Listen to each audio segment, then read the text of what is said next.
So all of you know, I'm Dagmar Bollinger, also known as Chaplain Dagmar. And I welcome all of you to this beautiful Zoom church that we have going here. And I would like to welcome you by doing a reading. And if you would like, you could join me. O Lord, show us your ways, teach us your path. Guide us in the light of your truth this day and teach us.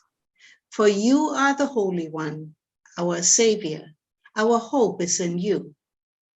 Amen. And this means that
and again, welcome. O Lord, show us your ways, teach us your paths. Guide us in the light of your truth this day and teach us. For you are the Holy One, our Savior. Our hope is in you.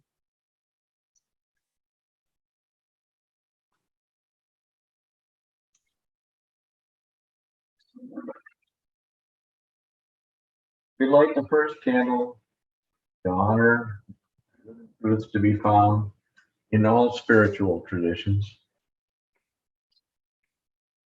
We light the second candle to honor the earth and all of life as the creation of the divine, God of us all.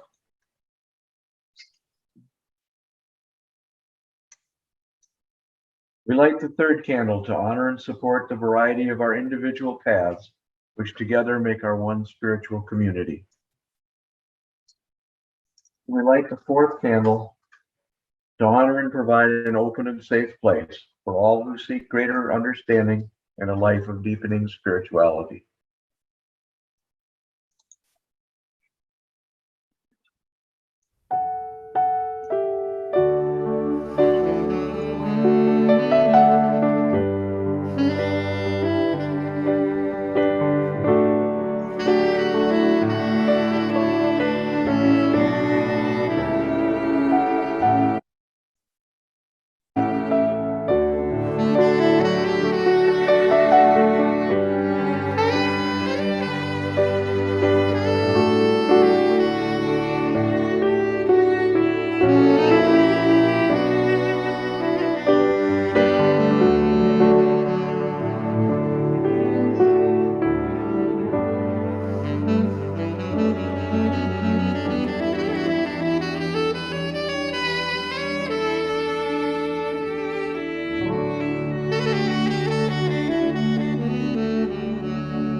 Readings from the Word, from the Old Testament. Psalm 51:10. Create in me a clean heart, O God, and renew a right spirit within me. From the Gospels, Matthew 6:19-20. Jesus said, "Lay not up for yourselves treasure on earth, where moth and rust destroy, and where thieves break in and steal. But lay up for yourselves treasures in heaven, where neither moths nor dust destroy, and where thieves do not break in and steal. For where your treasure is, there your heart will also be." So we do not lose heart. Well, this is from the epistles, 2 Corinthians 4:16. So we do not lose heart.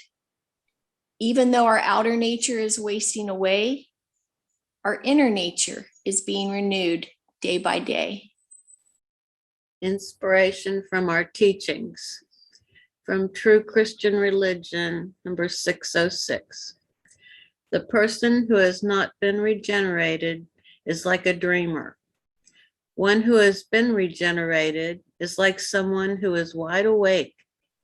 In the word, natural physical life is likened to sleep, and spiritual life to wakefulness. From Apocalypse Revealed, number 158.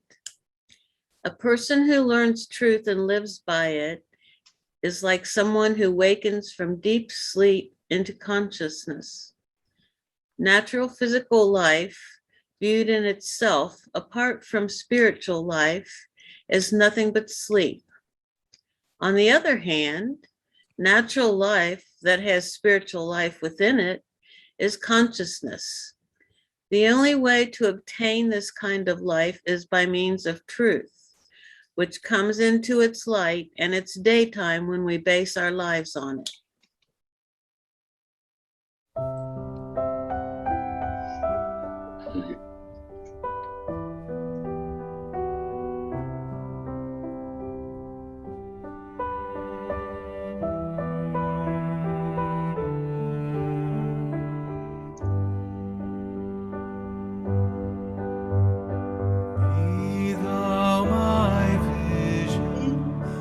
Lord.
Again, good morning. It's such a pleasure to be here.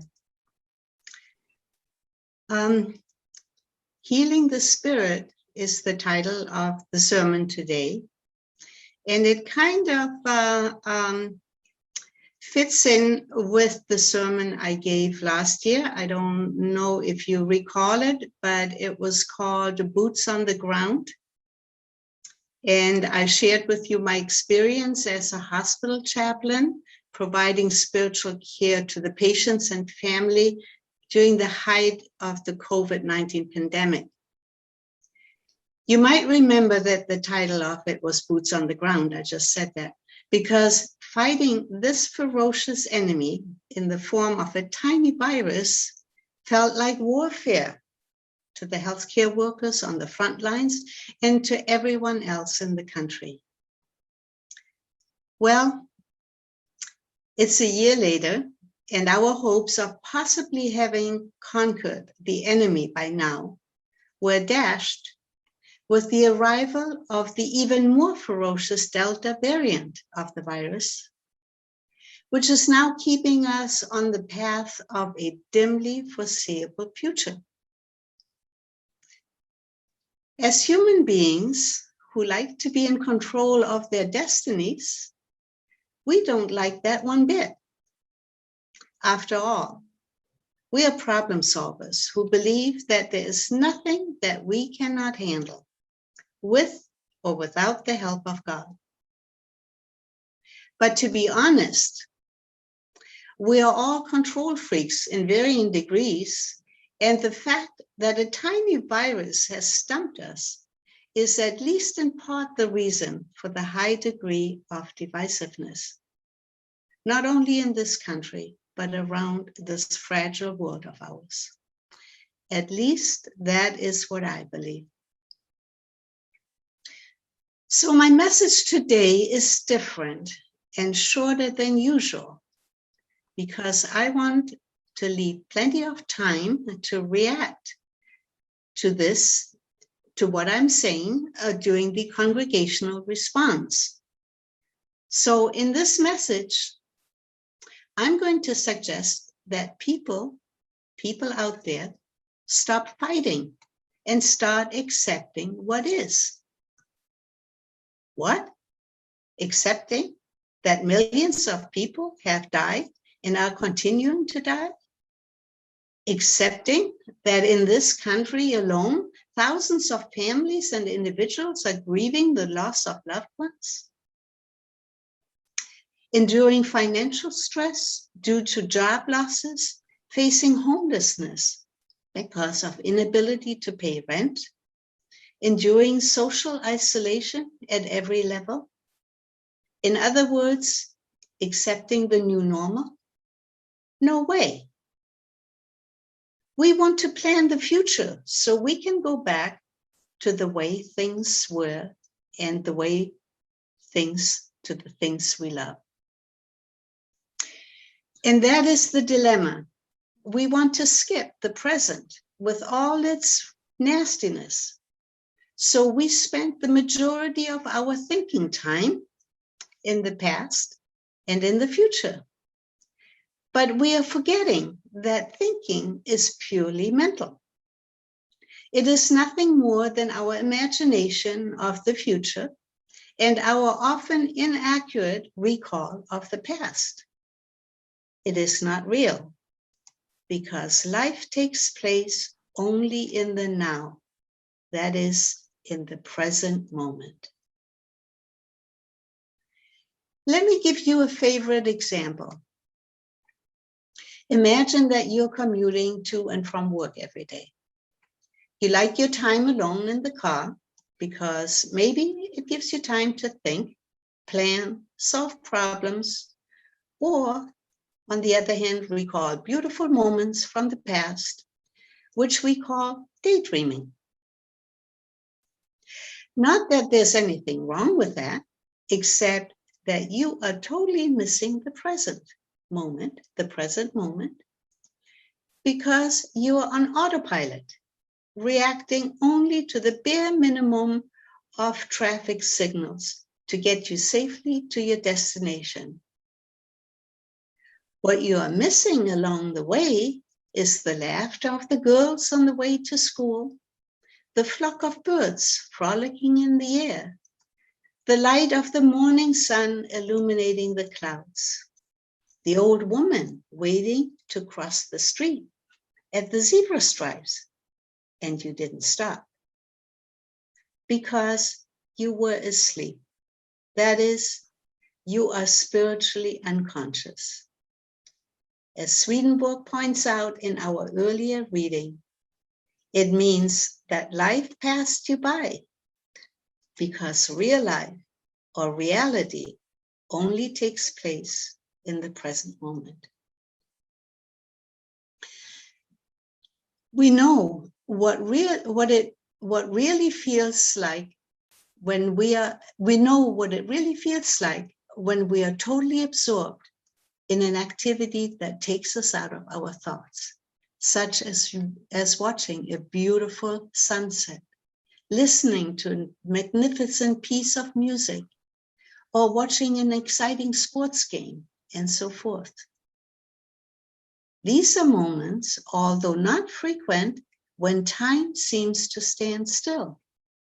And indeed, time does not exist when we are in the present, not exist when we are in the present moment. Still, in our daily lives, we need to heed clock time, to interact with others, to do our business.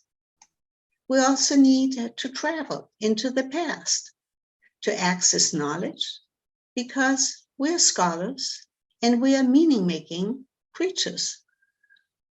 Likewise, we need to travel into the future because we are creative beings who like to build future scenarios. There's nothing wrong with spending time in both mental zones as long as we know that we are there and are not getting lost in it. However, when we are done with our time travel, we need to return to the present moment and reality. And this is when acceptance comes in, because reality is what it is, whether good or bad. There is no changing it. We have a Christian prayer for accepting reality, which goes, "This is the way that God has made. Let us rejoice and be glad in it." I wake up to this mantra every morning to help me accept the day as it is without exception. And on days when my mind wants to judge the unfairness existing in our world, for example, I'm reminded that God causes his sun to rise on the evil as well as on the good. Again, it helps me accept what is, so I may work toward betterment of all that I care about through the acceptance of this reality rather than from my wishful thinking. Any of you who have practiced mindfulness meditation know these principles and why acceptance is what is. Excuse me, and why acceptance of what is so important before we can bring about real change. This starts with our own minds and observing the nature of our thoughts, which fluctuate between positive and negative. When they are positive, we are happy. When they are negative, one day, when they are negative, we are unhappy. But our moods are fleeting as the weather. One day, the outlook is good. Another day, it is bad, although nothing may have changed in reality. Our thought world is an illusion, capable of creating either heaven or hell, and every shade in between for ourselves. It is the case of our mind controlling us rather than us controlling our mind. Buddhists call it the monkey mind. By observing the nature of our thoughts, we learn with practice what is real and what is fake, as in fake news. The same is true when we pursue material riches, which Jesus warns us about in our earlier reading. There are many different ways to practice mindfulness and other peace meditations to bring about our outer nature and to bring our outer nature in harmony with our inner nature, thus restoring and healing both our spirit and our mind, and through it to heal our spirits, our homes, our country, and our broken world.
Well, I thank you, Dagmar. It is a lot of food for thought. It's very hard to be in the present for me.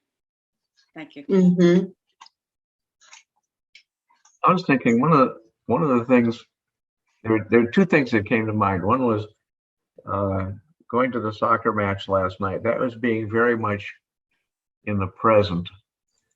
I don't know whether it was good for me or bad for me, but I was there with surrounded with hundreds of people cheering or booing, whatever the situation happened to be at the moment.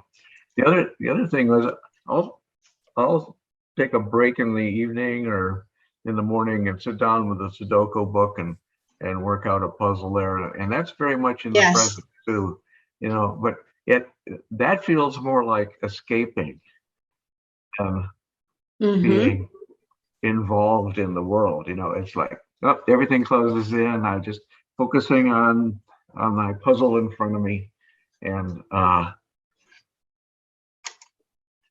so it doesn't seem like very much is impinging on me at that present moment. I'm not thinking about the past. I'm not thinking about the future. And I'm not thinking about the present. It's That's because you are in it and you are not thinking at all. You are involved and you are absorbed. And that's precisely the beauty of being in the present. Does that make sense to the rest of you? Yes, sure does. Today's the only day that you really own. Future in the past doesn't exist. Yes. Today, the only day that you really own. That's my mantra. Yes, that's right. And that's exactly the point of being in the present moment, because it's real. and we notice things that we do not notice, like my example of somebody driving to work on autopilot. How many things do we do where we are on autopilot and we don't notice, right? Yeah, That's a sometimes I very wake good up and example. That is an excellent example. They were talking about that on television here a while back about people driving in traffic. They're on autopilot. Their mind is not on that driving because it's automatic. And that's what being in the present really is about. That makes sense. If you know what, if you catch what I'm saying, a lot of times when I'm driving, I'm not thinking about my driving. It just goes automatically. And I think Yeah, that's but what people that meditate know that. People that they do know that. yes, but what goes through your mind when you're driving? Nothing. It's just sort of like neutral.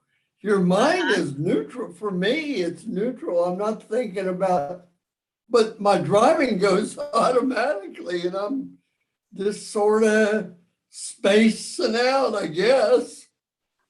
I do Pete, that a I'm lot. trying, I'm busy telling Pete where to turn to speed up. Holy. yeah. I thought you was going to say you was going to tell Pete where to go. Well, I do. Turn here, turn there. You missed Oh, the exit. boy.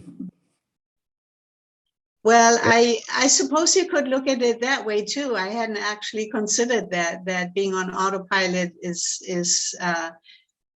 being in the present, but It's not. it is in my mind. It is not, because It's everything but. It's everything but. Thank you, Susan. For a while there, you had me. Yeah. Yes. I did guess- want to say that the meditation music, it was a Tchaikovsky, you know what I mean. Tchaikovsky, yes. Yeah. It was a string quartet, one I was actually familiar with. And I was just going to listen and be in the present while I was listening to it. Mm-hmm. However, as soon as I started listening to it, I started going back many years to the Taft Museum, where I was listening to a string quartet. I believe it was 2011, Yeah. when convention was hosted by KRC, and all of the furniture from Kemper Road was at the Taft Museum, and they were having a string quartet there. So I'm thinking about the old furniture from the current church that came from the old church, and it's about the music that I'm listening to from 2011, and I was so not in the present. I was like in Yeah. a Yeah. whole bunch of different places, but it was really great. I Mhm. mean, if I could meditate, that would be the way to do it. I want to be in a whole bunch of different places at once and have them all be connected and all be meaningful. Yes. Well, And- that is certainly one of the outcomes. If your mind is going in a direction where you find comfort, where you find something really helps you in your everyday living, And it was. something It that was- delights you, that is okay. all those things did. Okay, Yes. that was Yes. part one. Yeah. Part two, when in the very beginning of your talk,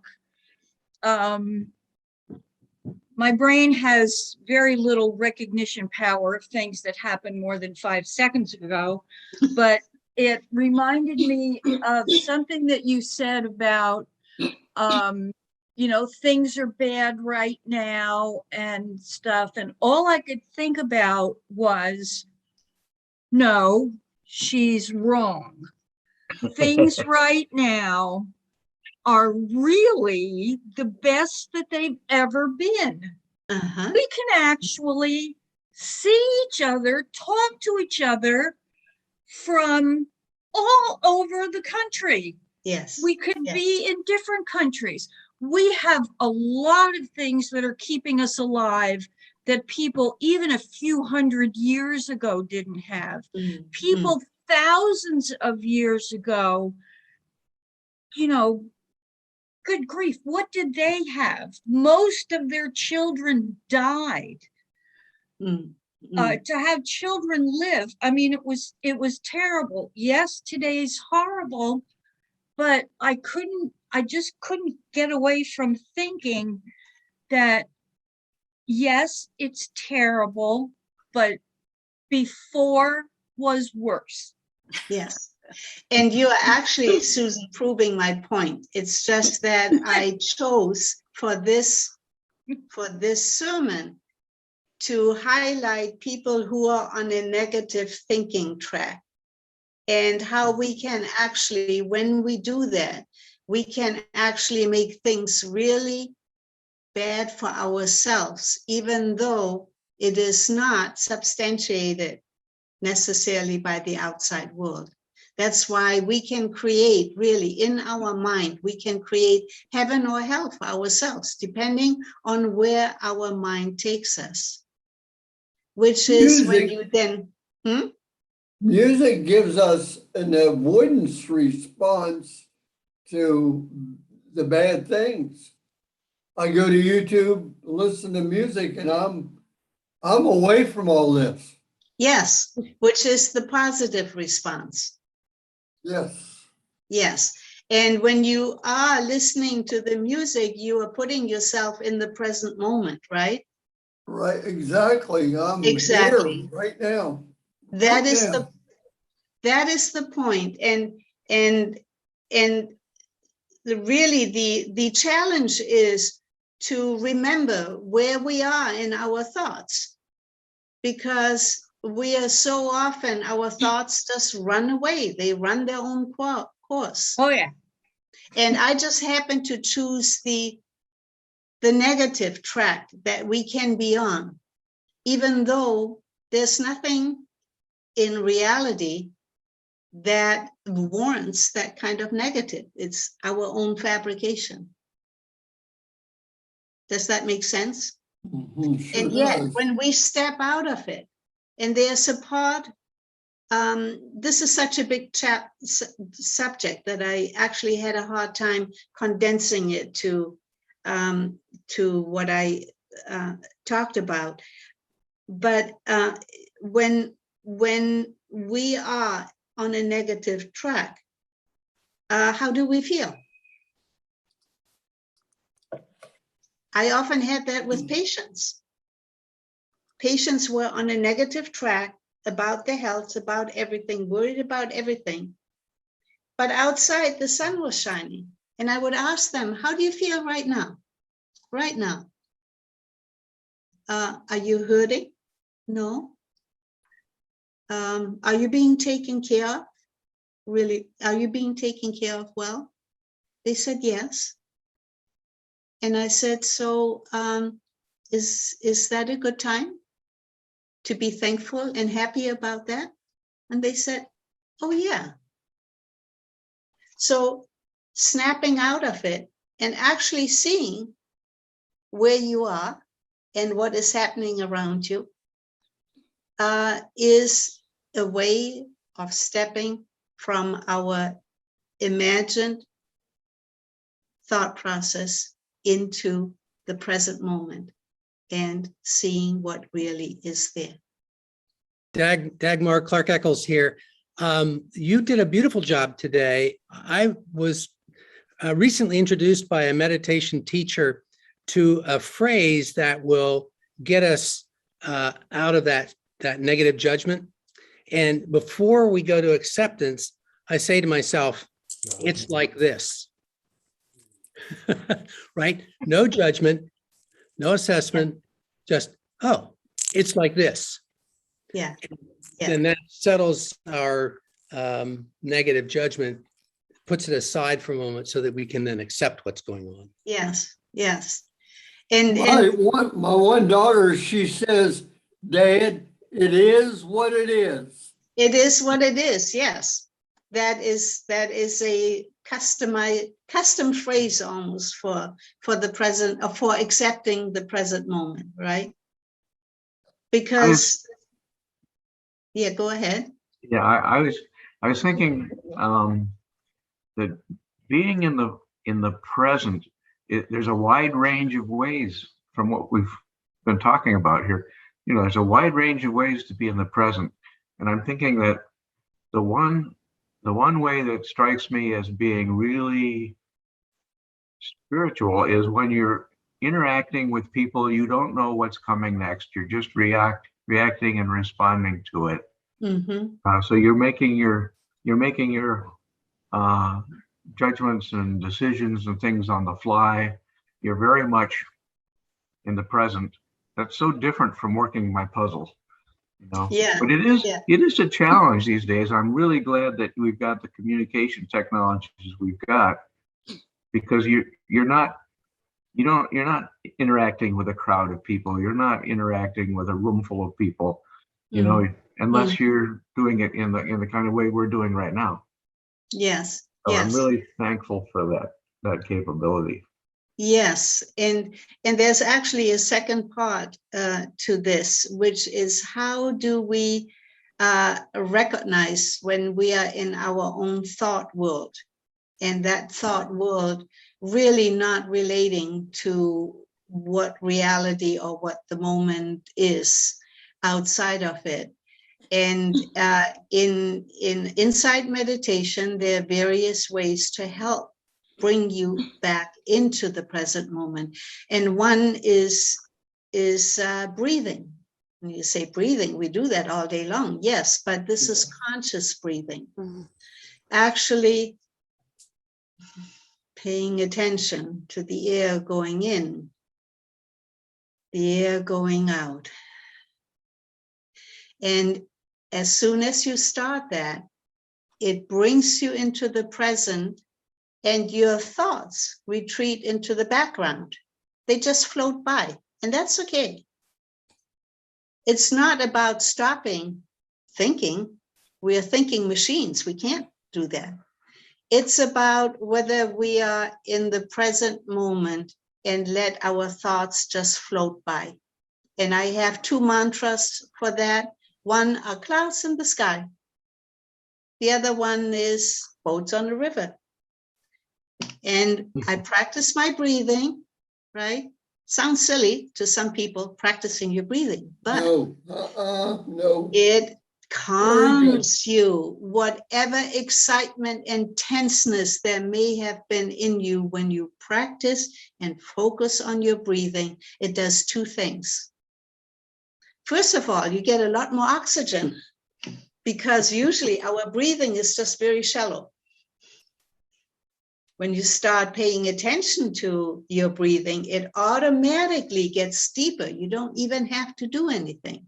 And automatically, those troublesome thoughts that are bugging you and putting you into a negative mood, they move into the background and they just float by. Every once in a while, like if I take the cloud metaphor that I have, I jump on the cloud, right? And I just recently had one. I was meditating, just nicely breathing, enjoying the present moment, because I'm now in the present. And all of a sudden, the thought comes in, oh, I forgot to pay that bill. Bingo, I'm out of the present moment and I'm into my thought world now, right? And so what do I do when I'm meditating and doing my breathing? I acknowledge it. I said, I know you're there. And I let it float by. I'll get back with you later. Okay. One thing that really sidetracks a lot of people is regrets. If Yes. you think too much on regrets, Yes. and I Yes. tell myself you can't unscramble scrambled eggs. You can't go back. You can't bring in regrets back. You can't go back, and whatever you remember is likely not be how it really was, because it has gone through a lot of scrubbing. Our memories go through scrubbing, right? Yep. We kind of submerge what we really don't want to remember. So even when we go back, that is not reality. It's what we remember it to be. It sidetracks you from a moment. Yeah. And so really, the key is, like I said, we do need to go into the present, into the future, because we need to build scenarios. We are creative people. We need to evaluate if something can be done. And so, yes, that's okay to go there as long as we know we are there and we come back to here when we are done. And the same with, there's a lot of knowledge and in the past that we need, and meaning making, right? We go over things in the past because we need to make meaning out of our lives. But we have to know that we are there. I'm sorry, go ahead. What I was going to say is sometimes I use dishes as the example. It's something that has to be done. Yes, and mindful. To be present in the moment of dishes, being able to do that on autopilot can leave the space to wander into to think of other things. Absolutely. And so, if I'm using a saw or scissors, maybe that's not the time to let your mind wander. That's right. And so in that sense, it's a way to be present and useful, but to wander into the different levels. You can, yes, you can do that. Too. And so the other thing is sometimes is when you do the negative or the regrets or even the excitement of the future of possibilities, they can both be spirals, in a sense, is the word I use personally, so that I'm out of control. And the breathing then will bring the spiritual in connection with the physical, so that I can get some footing and go back to being mental, even though my feet are flat on the ground. It's like I have to get the breathing to get settled for the internal. Right.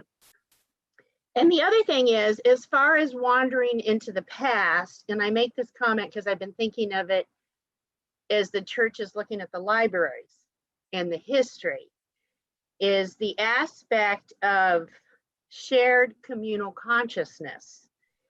And so the fact that being aware to wander certain places to find answers or look, but to come back to use them presently. That's so right. in a sense, being able to be present and wander around and create flow charts for going further. Sure. And so that's in the aspect, in the sense that I believe that spring will come, so I will order seeds next January. And so that's the looking forward in the communal consciousness of the past, and being able to be stable enough to have a conscious with intent and to be able to do things. And then the other thing there, a couple notes I meant was, one, it depends if you have food, shelter, and water, and you're not having to make decisions at 11 a.m. about where you'll sleep or eat at 4 p.m. I don't have that as an issue. So I make these comments from that level of stability.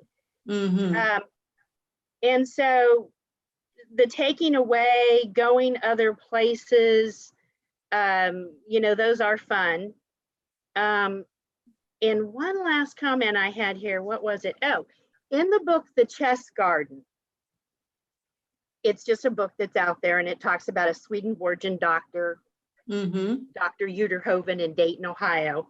Mhm. And in the chess garden, there's a character who is so present in the moment, he can't put on his socks or shoes. And so he has Yeah. meditated and been a searcher. And he has come to a point where he is so present in the future, or in the present, that he can't exist. And so I, metaphorically is like, yeah, the sun will come up tomorrow. So I do have a job. I have to set the alarm. So Yes. there's the pragmatic aspect of looking forward and back. And those are my notes. I'll stop there. Yes, very, very good observations. And I think the example of going into the past and into the future for useful things that we need to live our lives in this material realm, so to speak. Yes, that is, we have to do that. We can't do without it. But we need to keep an awareness of it and not get lost. When we get lost, we can get into a rut, right? When we don't realize that we are on a negative track and we're getting in a rut, then we can't even pull ourselves out and back into the present moment where life is taking place. And so that's where meditation, whatever it is you do, I walk a lot. We talked about that earlier. I do stretches of my walk mindfully, where I actually feel my feet on the ground. What does it feel like? And I look at everything that I am passing, and I see amazing things that I'd never paid attention to before. Or I might sit on my porch. I once spent a half hour or more, because time didn't exist, but it seemed like a long time, watching a spider spin an entire net. And I was so fascinated that I forgot about time. Time didn't exist. Afterwards, I said, how can a spider know this geometry? What a miracle.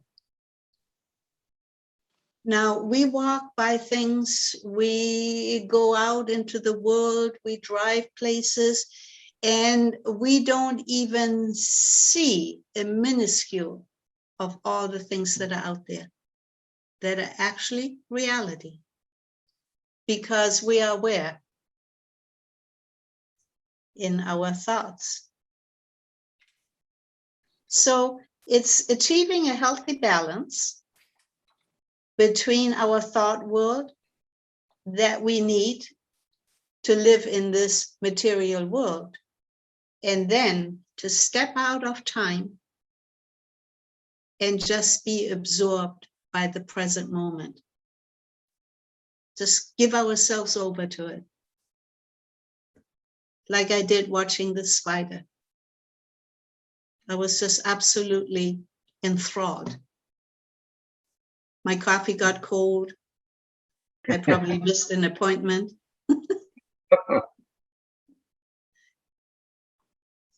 So I think it's especially great if you can interact with the spider and say, "What are you trying to teach me?" well, that's what you do afterwards. Okay, afterwards. I'm saying that was in my automotive days. I was an engineer before I became a minister. And I said, how does that spider know? How does it know how to attach and then create this geometric miracle? How does it know? That's a miracle. Once you step out of your own thought process that keeps you going outside of, the useful part, we miss all kinds of miracles. You go out there and the whole world is a miracle, everything.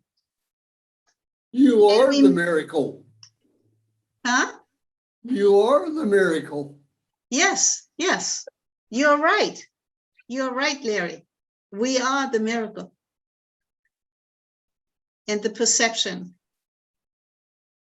that we have are miraculous, yes, that we are able to perceive.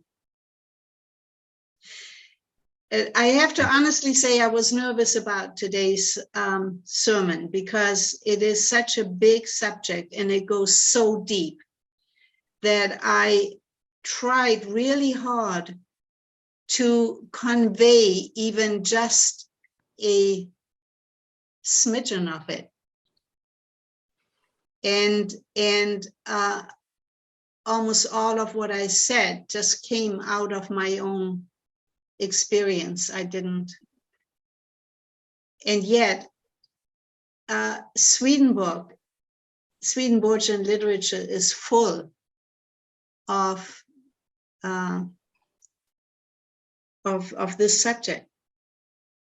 Swedenborg said everything material starts with the spiritual. The material is going to pass away. The spiritual is eternal. There were so many passages. I really even had to really search to see which one I could use to do this. But so that was a challenge for me today, besides being online and trying to scroll and read at the same time. I hope you can forgive me for that one.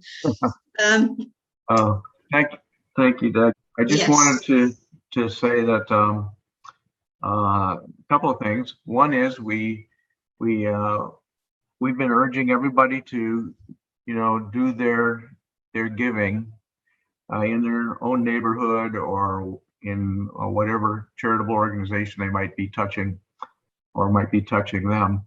The church does need to get money in from people every once in a while, or things we can use to save money.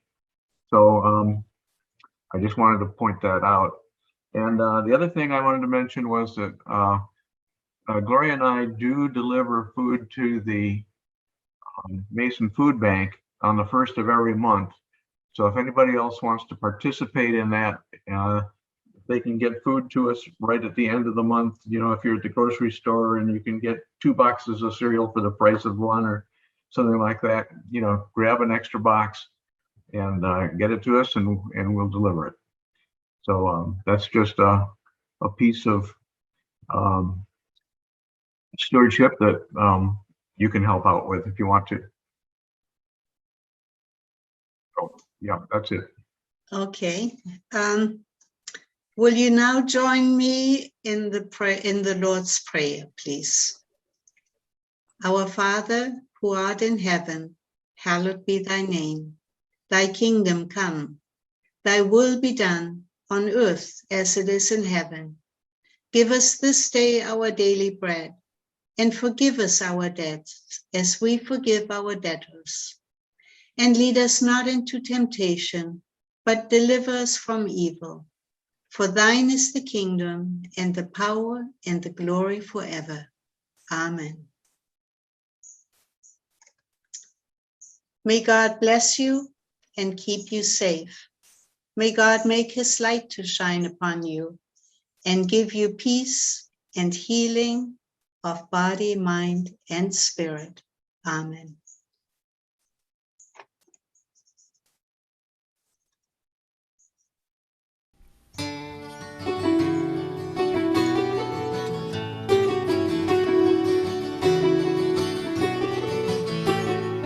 Go now in peace, go now together. Be sure once again, my love has no end, and you are its beginning. Go now in peace, go now together. Create a space and cradle a place where we all can come together. Go now alone, not lonely, Go now alive, not just living. Go as yourself and rely on my help till yourself is yourself for the giving. Go now in peace. Go now together. Be sure once again my love has no end, and you are its beginning.